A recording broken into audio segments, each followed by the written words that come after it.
Elle a de l'avance sur Elisa Gasparine. On se réfère à celle qui est sortie en tête de ce premier tir pour vous montrer les écarts. Vous l'aurez compris, si Markéta Davidová réalise le plein, elle ressortirait donc en première position. Et c'est ce qu'elle va réussir à faire. La Tchèque prend les devants après ce premier tir.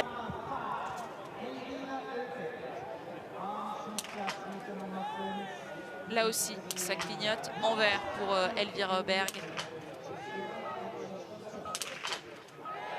Avec peu d'écart toutefois, avec une toute petite avance pour la plus petite des sœurs Oberg. Caroline Colombo à son tour prend le départ. On arrive à la fin de ce premier groupe. On va attaquer le deuxième groupe de départ. Et Elvira Oberg, elle met cette dernière balle dehors. Ça fait grimacer son entraîneur de tir.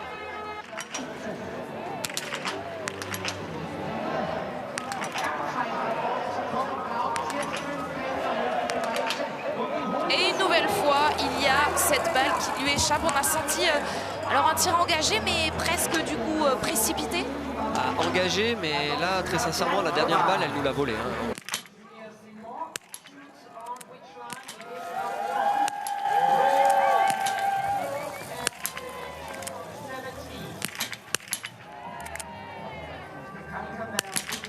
Quelle attitude de Julia Simon. Ils sont loin, ces problèmes sur le coucher. Ouais, c'est énorme. Là, franchement, moi, de la voir faire ça toute la semaine dernière, elle confirme la coucher. Elle a passé un cap, c'est une évidence. Elle est relâchée. Allez, on parle de ce contact des Françaises par rapport à Markéta Davidová, justement, que l'on voit à l'image, qui est ressortie en tête du premier tir. C'est déjà le deuxième tir pour la Tchèque.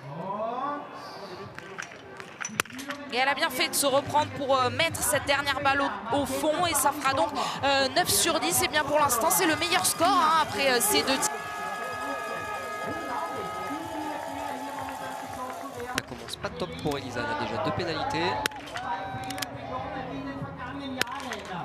Bon, toutefois, elle met les 3 suivantes dans la cible. On dit toutefois parce qu'on se souvient, hein, la saison dernière, on a parfois vu de grosses craquantes de la part de Vitotti, jusqu'à 5 balles dehors. On suit le tir de Caroline Colombo et malheureusement, ça se passe mal pour Caroline d'entrer avec 2 erreurs.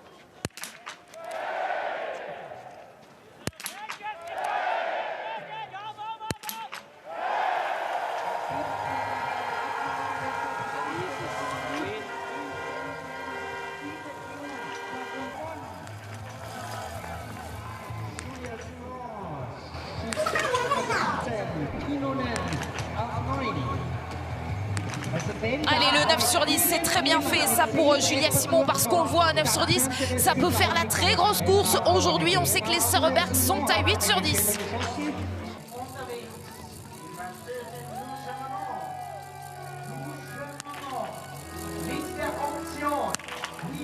Julia Simon, elle ressort en deuxième position à moins de 3 secondes de Markéta Davidová.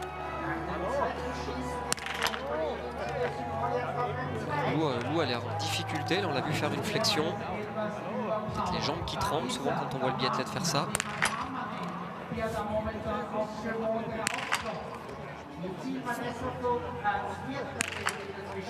est dans le dur. Il se passe quoi là pour Lou Jean Monod? Si vous pouvez essayer de vulgariser ça, Fred, pour nos téléspectateurs, c'est mental, c'est physique? Là, j'ai l'impression que c'est plus physique. On voit certainement les jambes qui tremblent.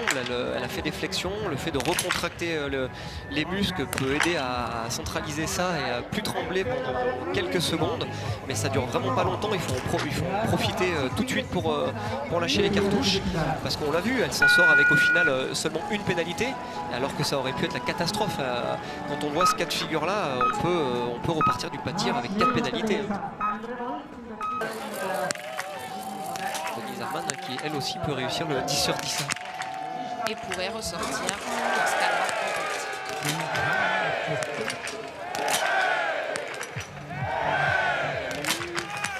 Est-ce qu'elle est là, la victoire du jour pour Denise Herrmann? Un petit peu de chance pour l'Allemande et peut-être donc une place de numéro 1. En tout cas, elle va ressortir en tête.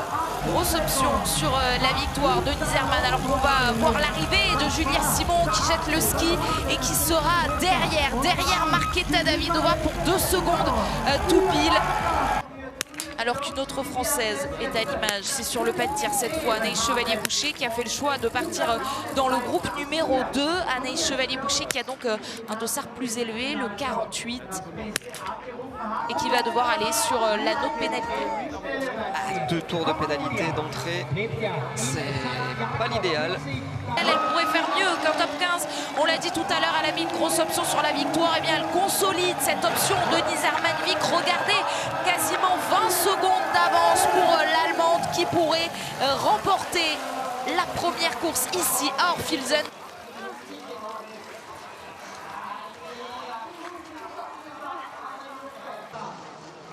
Aller chercher ce top 15 pour Anaïs Chevalier-Boucher, ce sera absolument idéal pour la course du jour, bien sûr, mais également pour bien se placer pour la poursuite. Vous nous disiez tout à l'heure, Fred, 13e au dernier intermédiaire. Eh bien, elle a réussi à la tenir, cette 13e place, et donc moins de 1 minute de retard sur la tête pour Anaïs Chevalier-Boucher, malgré ces 2 erreurs.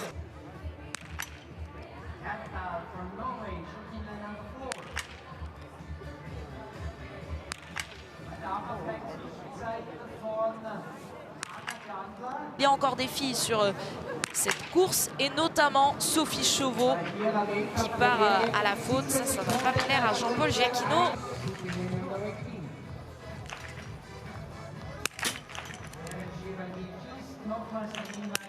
C'est bien, on va pouvoir bien suivre comme ça. Elle ne va pas échapper à la réalisation.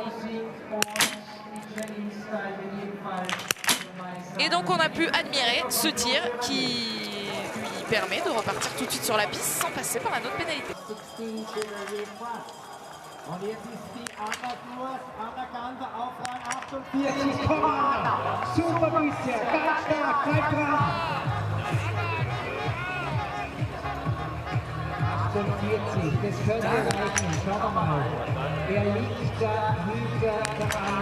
De l'envie et Chloé Chevalier signe le 9 sur 10 aujourd'hui. Le top 10 dans le viseur de la Française. Avec le faut pousser jusqu'au bout, là c'est un top 10 à la clé. Et ce sera juste derrière.